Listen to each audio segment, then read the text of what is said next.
Please welcome Bill Gates and the Bill Gates Dancers. He started out as a shy, computer-obsessed teenager and ended up the richest man in the world. Lifestyles of the rich and famous. No, that's never been Bill Gates. You get the sense that the money is almost an annoyance to him. William Henry Gates III, most people just call him Bill Gates, has built an empire by thinking way outside the box.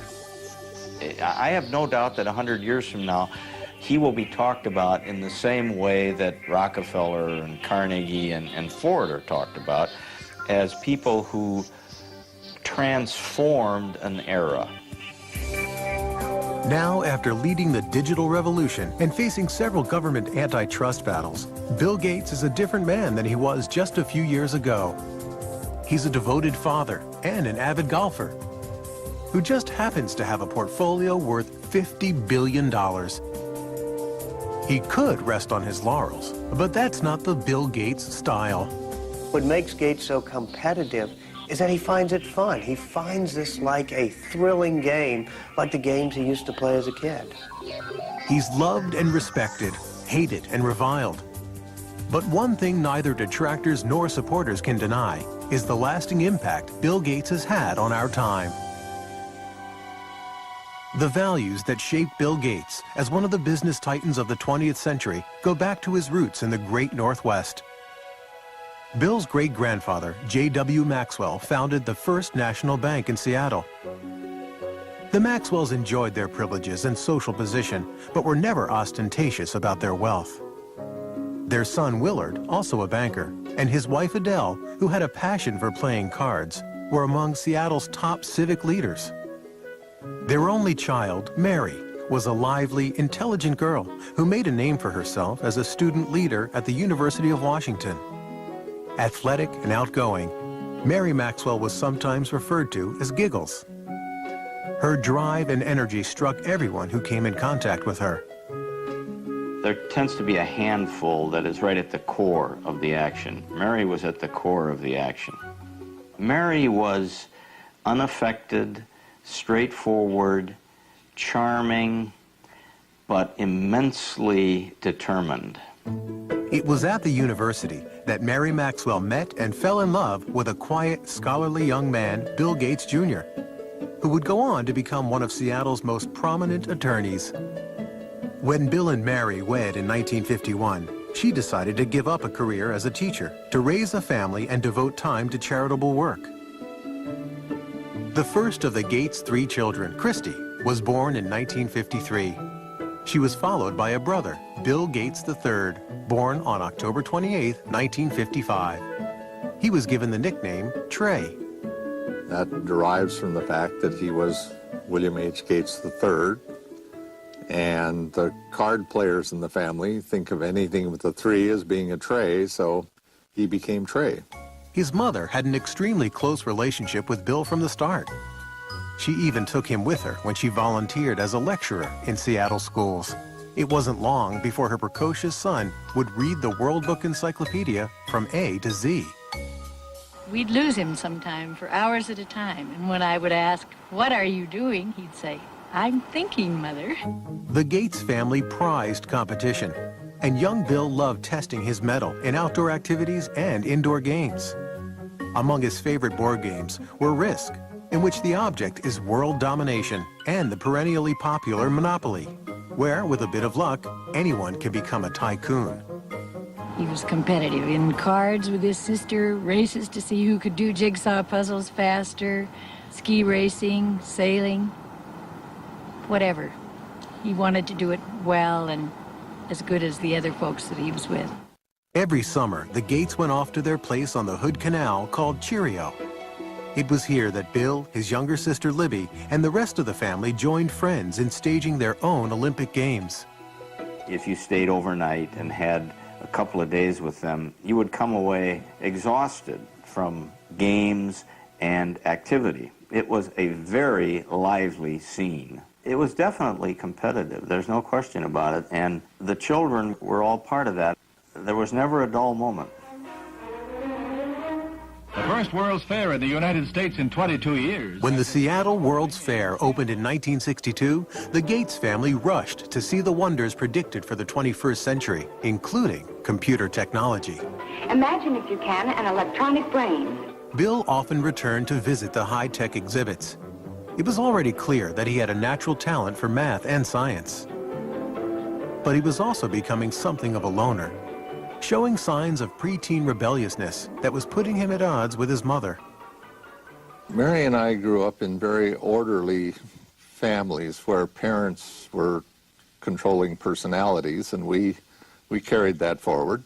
And that particular mode wasn't exactly consistent with Bill or Trey, who somewhere around about 11 or 12 began to be very independent emotionally. He was quite willing to make up his own mind about what he wanted to do and not do, and that was really tough for us, particularly for Mary. He was kind of lost. I mean, he was ill at ease in school, wasn't sure exactly how he wanted to spend his time. Obviously a very smart, brilliant kid, but kind of lacking direction. And he went through some counseling at that time. He went through a change in his school. Although they believed in public education, Bill's parents felt he would find more direction and discipline at Lakeside, Seattle's best private prep school.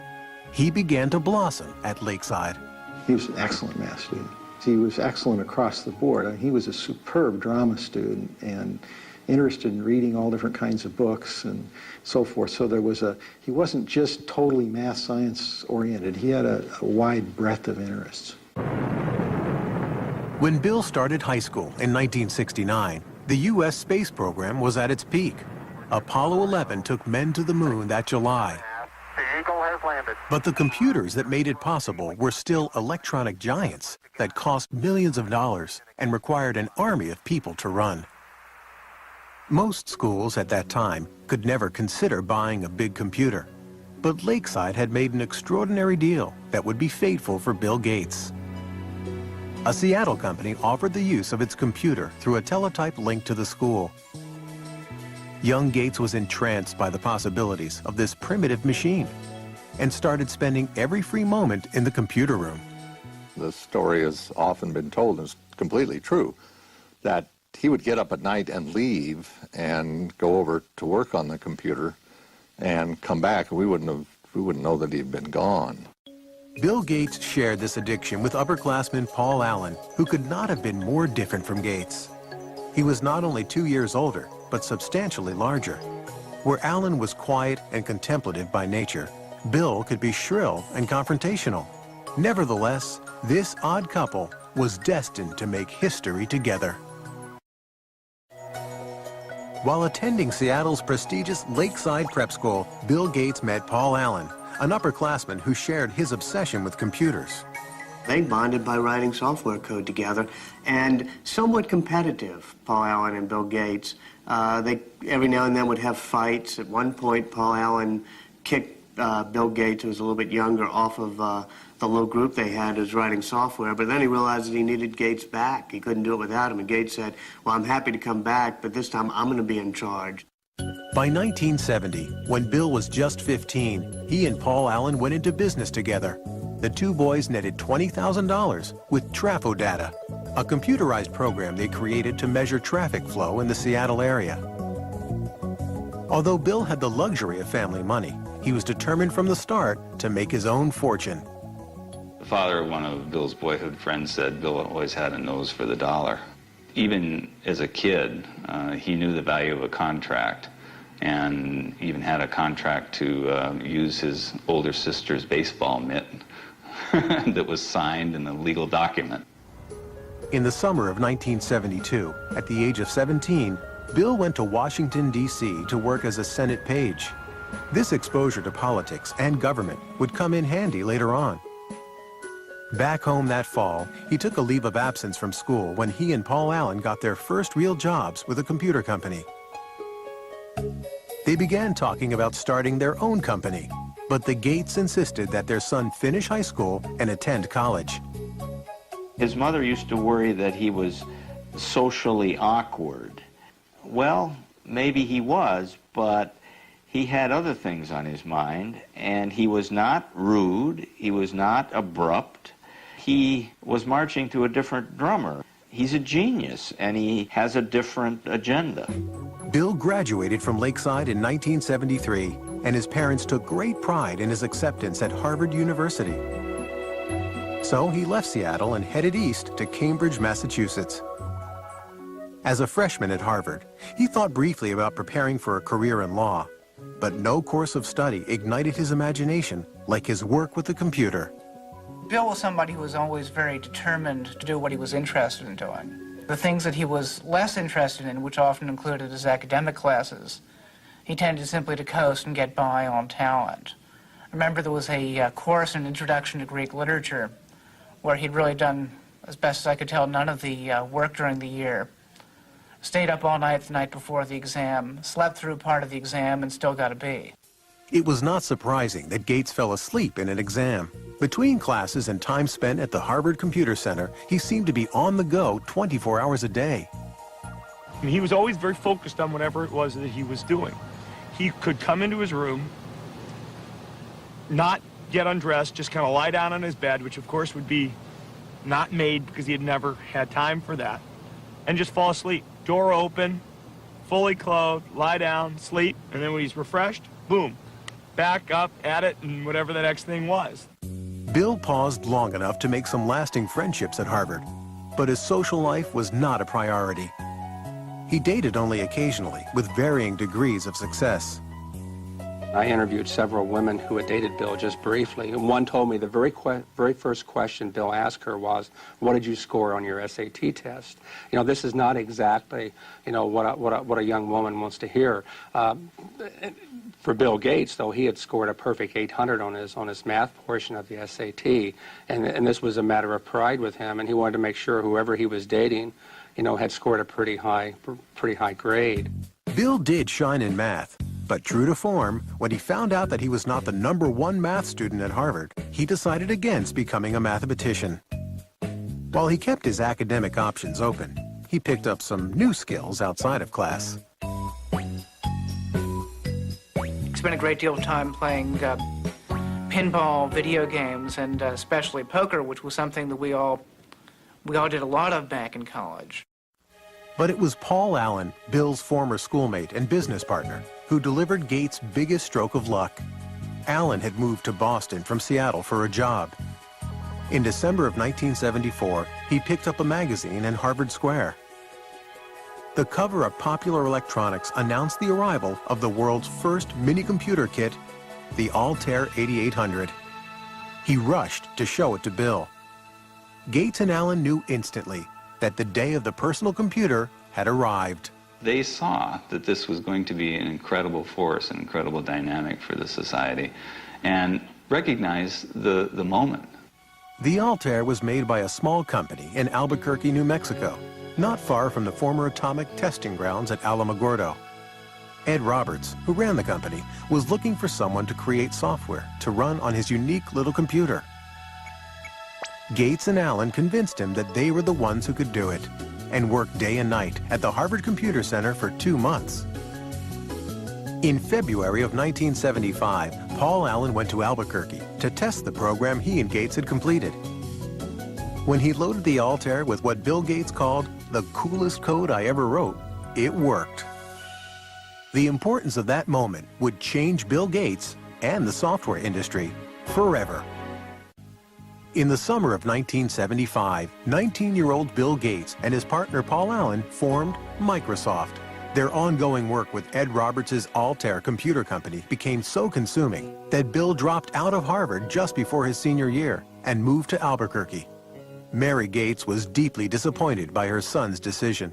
We told him that we'd put some money aside for him to attend school, and if he didn't finish in a few years, we'd have to make some other use of those funds. And by that time, he allowed us out. That would be okay. He'd probably be able to afford to go back if and when the time came. Bill was certain that he had made the right decision, but making it in software wouldn't be so easy. The personal computer scene at that time was populated by users who were eager to share new information and software without paying for it. It was a practice that put Bill at odds with his peers. You know, it was a bunch of high school kids and college kids who were doing something very non-mainstream. And Bill was very unpopular because he said, hey guys, don't steal this stuff. We made it and we own it. And that was, yeah, he was one of the business guys in what was a lot of geek hackers. In fact, Gates wrote an open letter to computer hobbyists, chastising them about making copies of Microsoft's program. He stated, as the majority of hobbyists must be aware, most of you steal your software. Hardware must be paid for, but software is something to share. Who cares if the people who worked on it get paid? Is this fair? But those who have been reported to us may lose in the end. He was looked at as kind of a renegade, and it was different, you know, a different ethic than prevailed at that time. But I'm not sure that the software industry would have evolved in anywhere near the way it has without somebody standing up and saying that that was necessary. Bill had also been battling with Ed Roberts, who considered him spoiled and obnoxious. The two disagreed about almost everything, and Roberts was a formidable adversary. Ed Roberts was a massive man, something like 6'6", weighed 300 pounds. Here Bill Gates was. I mean, he formed Microsoft at age 19, and he looked like he was 13 years old. He was standing up to this bear of a man, going face-to-face with him and screaming and shouting matches. A final confrontation came in May of 1977, when Roberts sold his business, and Gates had to sue to keep the software he and Paul Allen created for the company. Gates won. We take a hard line on software. Microsoft expanded into new software languages, and Gates and Allen started to sell their products to other computer companies. At the end of 1978, with sales approaching the 1 million mark, they moved Microsoft from Albuquerque to Seattle. Bill was glad to be back and went into high gear to promote his hometown company. We always design with the future in mind. Our research people are always tracking the latest in hardware and software technology. It was Bill Gates who was actually the real marketing genius behind Microsoft. Early on, he was the one who was actually going out on the road and trying to sell this company and its software. And oftentimes, he would take his mother with him on these trips. Bill's highly respected and well-connected mother would come to play a pivotal role in his early career. Mary served on a number of corporate boards as well as the University of Washington. She was on the National Board of United Way. Also on the National Board of United Way was the CEO of IBM, which is how her son met the CEO of IBM, through her. What would your ideal home computer be like? By November of 1980, IBM was banging on the door of the fledgling Microsoft. Without an overpowering price. The largest maker of computers in the world now wanted to talk to Gates and Allen about coming up with an operating system for their new line of personal computers. From their first meeting, IBM misjudged who they were dealing with. He looked like a sub-teen, you know. He was skinny, had a real mop of hair, you know, kind of casual, and basically people didn't take him seriously as a business person. But the IBM brass soon discovered Gates was no amateur. He quickly convinced them that Microsoft could deliver their new software. First, he purchased an existing operating system, which he then adapted for the IBM personal computers, calling it MS-DOS. Bill Gates, as he's often done as a shrewd businessman, knew where to get an operating system. He just went down the road a few miles and bought it for $50,000. But then the real brilliance was that when they developed that operating system for IBM, IBM wanted to buy the source code, which would have given them the disk operating system, or what became known as DOS. And instead, Microsoft refused to actually sign the rights over to DOS. By not owning the rights to the operating system, IBM would now have to pay Microsoft a licensing fee for every copy of DOS installed on its computers. It can help a manager excel. IBM was also about to lose its tremendous edge in computer sales. The IBM personal computer. As other companies introduced personal computers that were cheaper than IBM's, Microsoft was able to sell the same operating system to all of them. There were all kinds of computers that were being conceived at that point in time. And it struck me that I don't know who will win in the hardware business, but Microsoft has a very good chance to win in the software. business. Between 1978 and 1981, Microsoft's growth was staggering. The staff was enlarged from 13 employees to 128. Revenues mushroomed from $4 to $16 million. By 1983, 30% of all the personal computers in the world were running Microsoft software. Still, Bill Gates never took his eye off the bottom line. He never flew first class unless it was absolutely necessary. You would often find him sitting in coach, in fact with a blanket over his head so he could get some sleep. So his parents taught him well early on the value of money and hard work, and translated later into his life with not only how he ran his personal life, but how he ran Microsoft. My name is Bill Gates. I'm chairman of Microsoft. The early 1980s was an exciting time for an industry run mostly by people under 30. Microsoft began working on software for innovative companies like Apple and its guru, Steve Jobs. Their Macintosh computer and software were considered by many to be the most ingenious in the industry and the way of the future. To create a new standard, it takes something that's really new and really captures people's imagination. And the Macintosh, of all the machines I've ever seen, is the only one that meets that standard. But it wouldn't be long before Microsoft and Apple would be locked in a bitter struggle over the rights to the next generation of software. Bill Gates was also about to receive news that would rock Microsoft to its very foundation.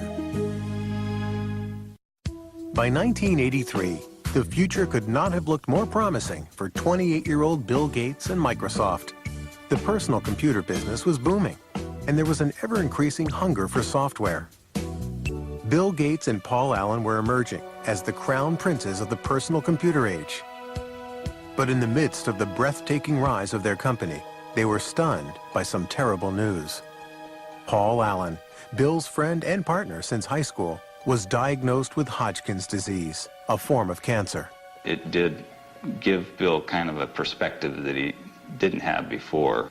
You know, he'd always been very, very hard driving, very demanding, and this may have helped him understand a little bit better in terms of what other people go through.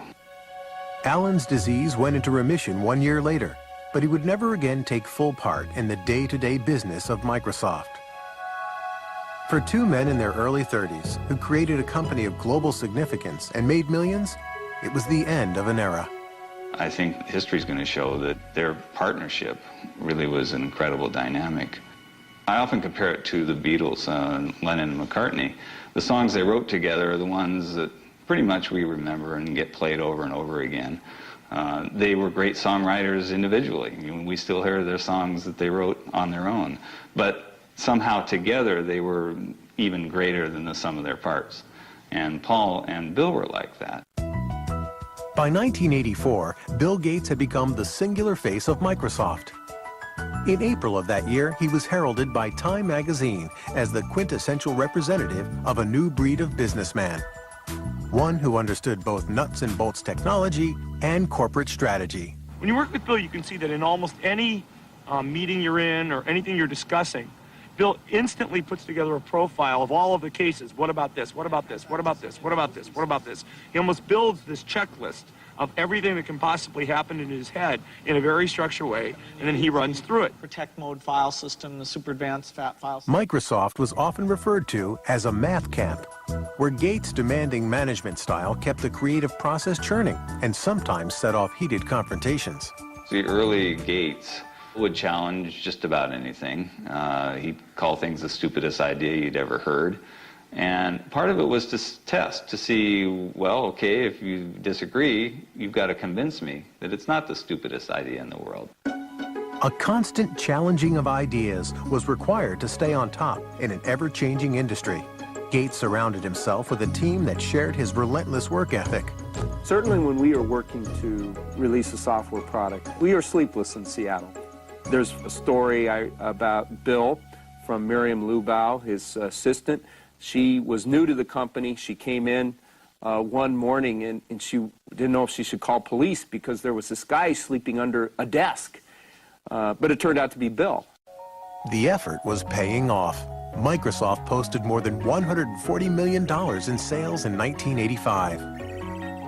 In 1986, Gates introduced Microsoft Windows.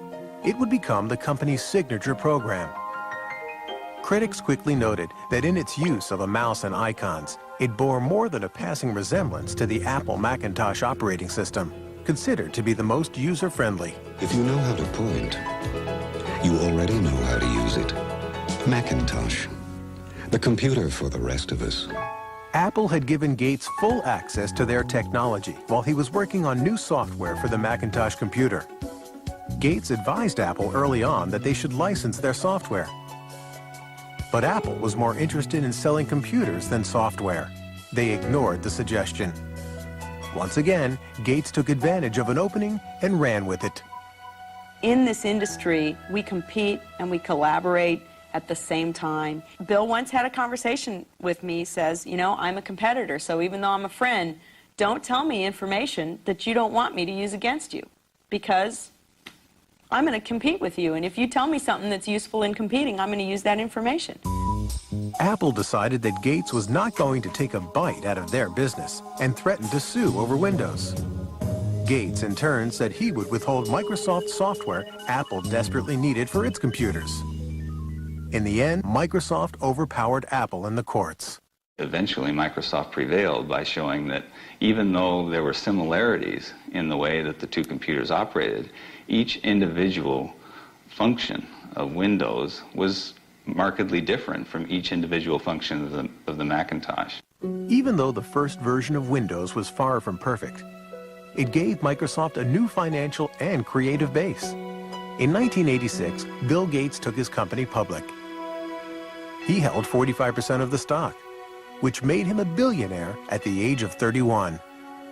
Still, Gates never felt secure about the status of his company. He doesn't want to fail. And when you have that kind of a fear, when you're always looking in your rearview mirror to see who might be, you know, creeping up to do in Microsoft on a given day, it just consumes him, and it makes him certainly the most competitive human being in the personal computer industry. He's driven. It's white-hot intensity. Gates was also gaining a reputation for being ruthless, and some powerful forces began to line up against him. Now that PCs had taken off, IBM chose to make a big push with its own operating system to replace DOS, which it licensed from Microsoft. It was called OS/2. We were concerned whether we could weather the storm, so to speak, especially given the fact that this was a big storm. IBM, a very powerful company, a lot of software people, a lot of cash, a lot of resolve to potentially put Microsoft out of the operating system business. Ironically, Microsoft played a role in developing OS/2. But Bill Gates was not about to abandon his own software. He decided to stake his company's future and his own reputation on the Windows software his team continued to upgrade, even if it meant losing IBM as his biggest customer. On May 22, 1990, Microsoft launched Windows 3.0. This new and improved version swiftly became a bestseller.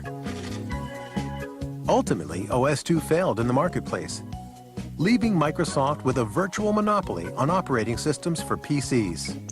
Now the Federal Trade Commission began looking at claims that Gates was using this dominance in operating systems to cut off competition by cutting prices on Microsoft products. It seemed Microsoft's mild-mannered chairman was gaining a seek and destroy image. Bill Gates is not a brutal guy. He just needs to win. And he's willing to win, you know, gracefully or non-gracefully. It doesn't matter. A win is still a win. Predatory pricing was not the only charge leveled at Microsoft. In 1993, the Justice Department began a new investigation. Gates would have to face one of his most formidable opponents, the United States government. In 1993, Bill Gates and Microsoft were again under investigation by the U.S. Justice Department. They examined complaints that Microsoft was charging computer makers a licensing fee based on the number of computers they sold, including those computers not running Microsoft software.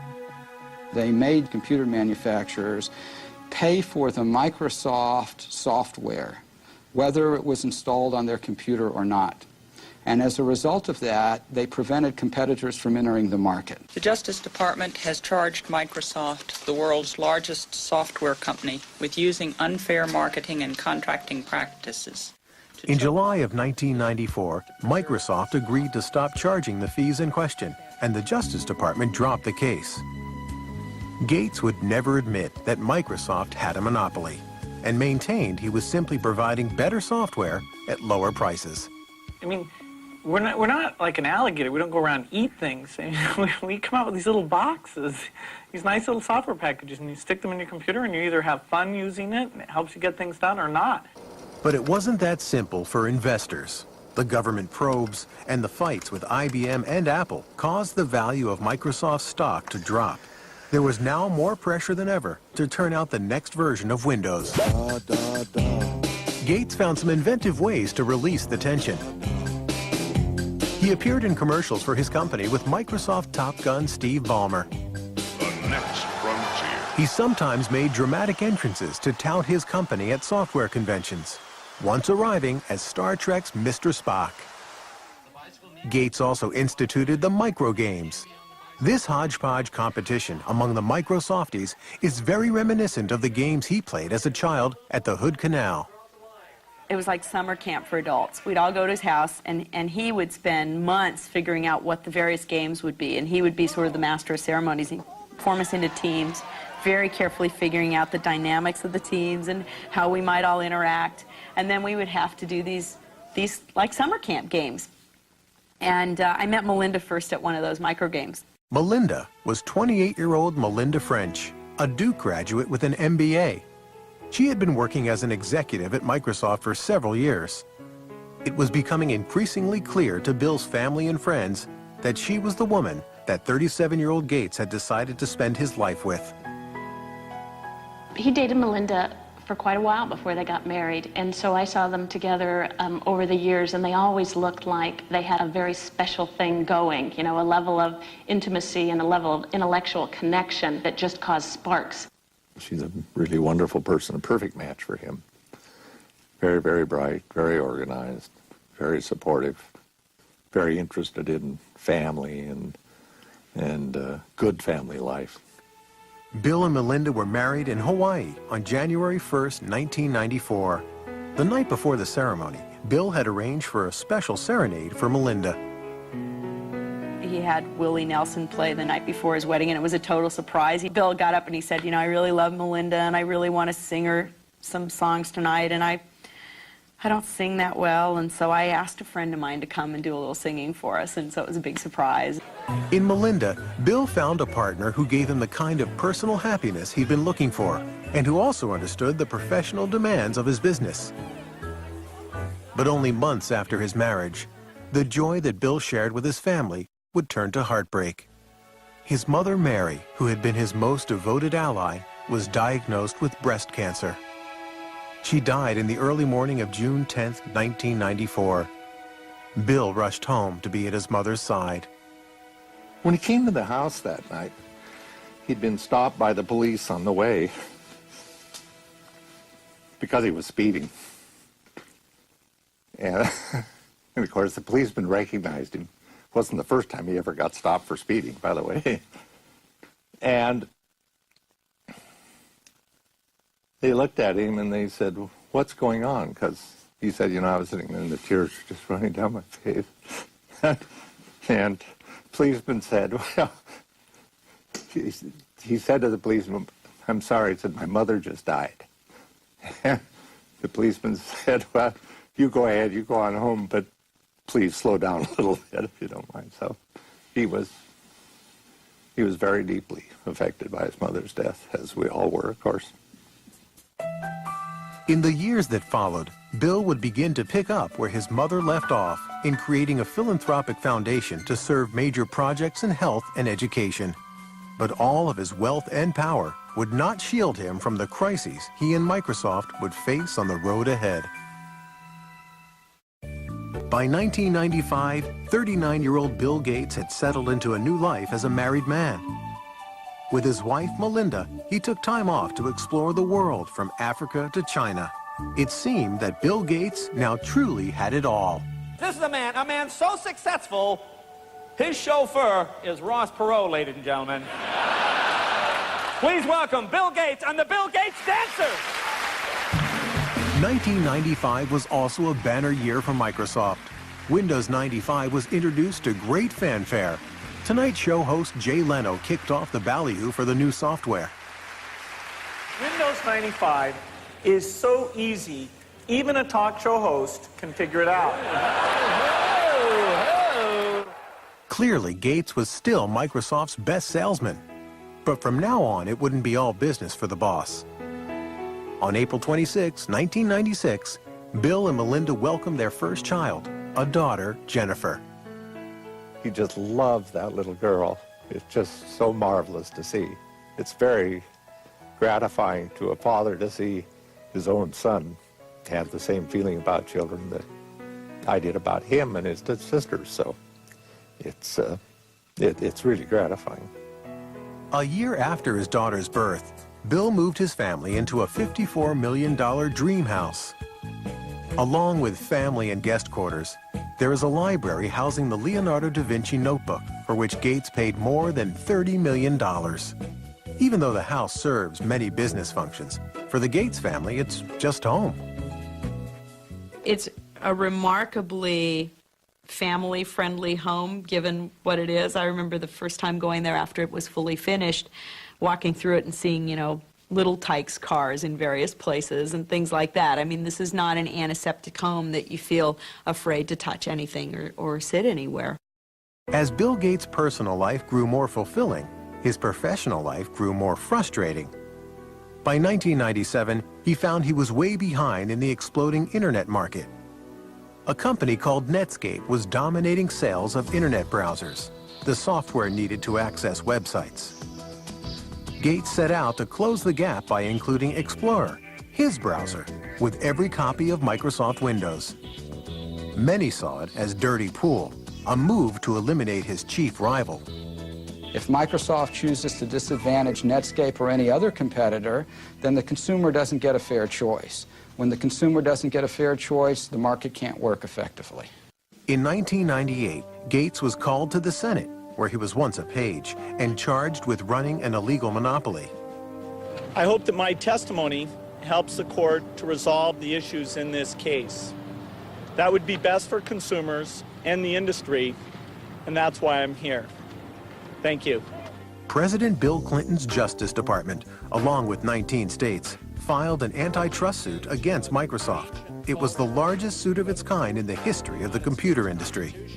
Microsoft has the power today to exercise predatory and exclusionary control over the very means by which we access this internet. It's a lot like General Motors having the ability to dictate what type of gasoline you put in your car, or what interstate you can drive on, or even how you get on the interstate. In 2000, a federal judge ruled that the company would have to be split in two. After more than 2 decades of unstoppable success, this was a huge blow to Bill Gates. The antitrust trial affected Bill Gates very deeply. He was very sensitive to the accusations that he was petulant, that he was arrogant, that he didn't answer all the questions fairly, that he was trying to be obstructive with prosecutors. Rural town of about 4. The antitrust suit lasted 4 years and cost Microsoft millions of dollars in legal fees. Ultimately, in 2002, the Justice Department, under President George Bush, offered Microsoft a favorable settlement.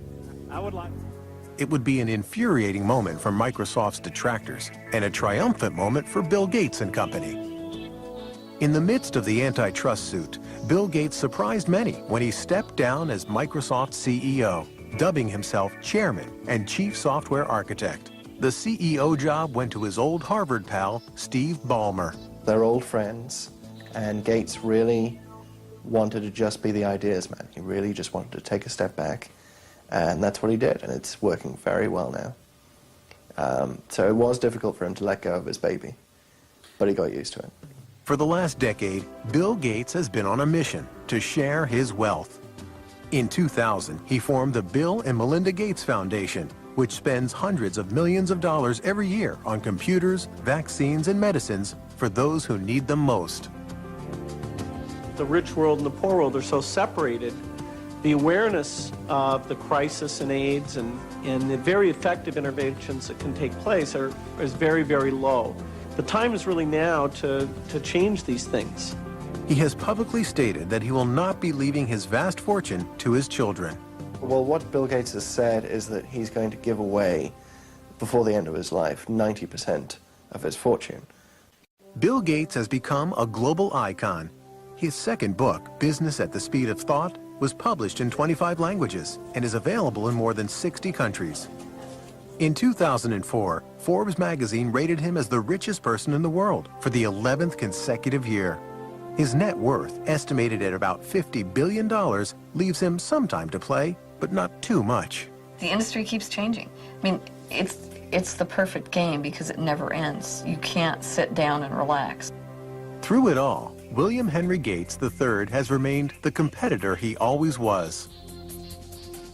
Looking to the future, this visionary is investing much of his energy on expanding the Microsoft market into global territories like the Middle East and China.